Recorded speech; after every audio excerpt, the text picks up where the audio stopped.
Hi, it's Daniel, and it's the third week of April, and we've got some of our plants up from out of the grow lights and getting some sun hardening. Today I've got the eggplants up and also the tomatoes.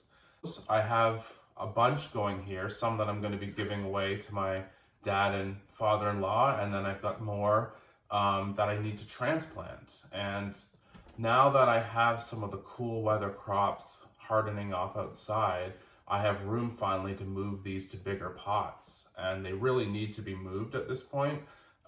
Tomatoes really go from being tiny to large quite quickly, and they're at the point now where they could benefit from moving to larger pots, and that will allow them to increase their root size before putting them outside. If you buy things from a garden center, they have to minimize, how much space they use for each plant. But if you're growing at home, one advantage is that you can use larger pots and you can give your plants a better start. Here's a couple tomato plants that I have to prune, and you can see they're already starting to develop suckers. Now, when I first started gardening a dozen years ago, I didn't prune my tomatoes, and they end up as a very messy growth where you do get productivity, but you also get a lot of vines. And if you have a moist summer, it can lead to fungal infections because you don't get proper drying of the plants. So it is good to prune them. If you read most websites and gardening sites, they will say that keeping each plant as a single vine plant is the most productive way to do it. And I have tried that, but I find on the vertical trellis system that I do that it does leave a lot of extra space between plants.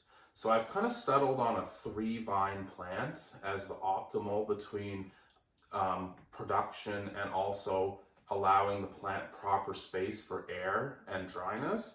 So in this example here, you can see a few of these plants that have started to develop suckers.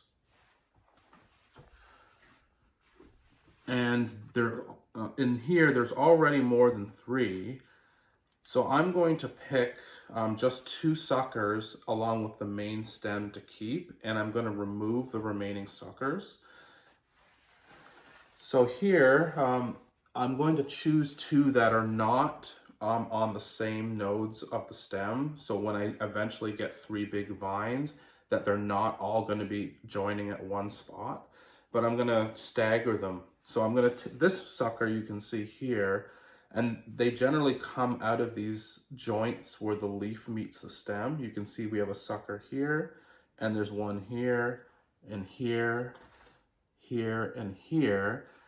The tomatoes will really spread out that way, and eventually there's going to be more forming up at the top.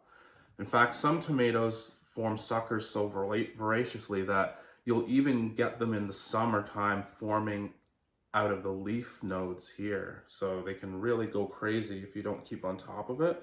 So I'm going to keep this large sucker here, and then I'm going to remove the other ones that are close to it. And you can cut them out with scissors or knife, but generally it's pretty easy just to pull them, pinch them off with your finger. So I'm going to remove that one, and I'm going to remove the one beside the one I'm going to keep here. And then I'm going to keep one more, maybe this one, since it's growing in the other direction. And these are the 2 that I'll keep. And then from now on, if I see any further ones growing, I'll remove those. And similar on this plant, this one seems to be the largest, and you've got one up here that's kind of growing in the other direction. So I'm going to keep those 2, and I'm going to remove the suckers growing down here at the bottom. And you can remove these as well at this point. They're going to fall off soon anyway. And there, that is basically how I want to keep it. And I'm going to transplant these to larger plant pots, and then we'll be able to get a bigger root ball before we put them outside, which is probably not going to be for another month or so. So they're going to have time to grow into those larger pots.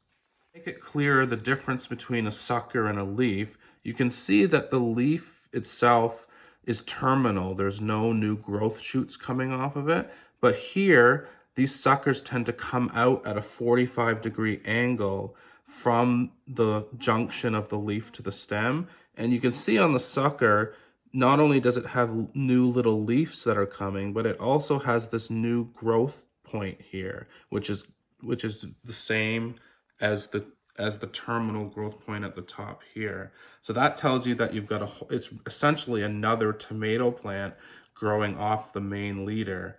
So we are going to, as I said, we're going to keep two of those along with the main leader, but that's how one way that you can identify that it's a sucker, is that you can see it has its own leaves. And after a while, it'll get very easy to identify. You'll always see them coming up in these little armpits between the stem and the leaf. So you can see there's one here, there's another one that's starting to come in there. So after a while, it becomes easier to recognize them.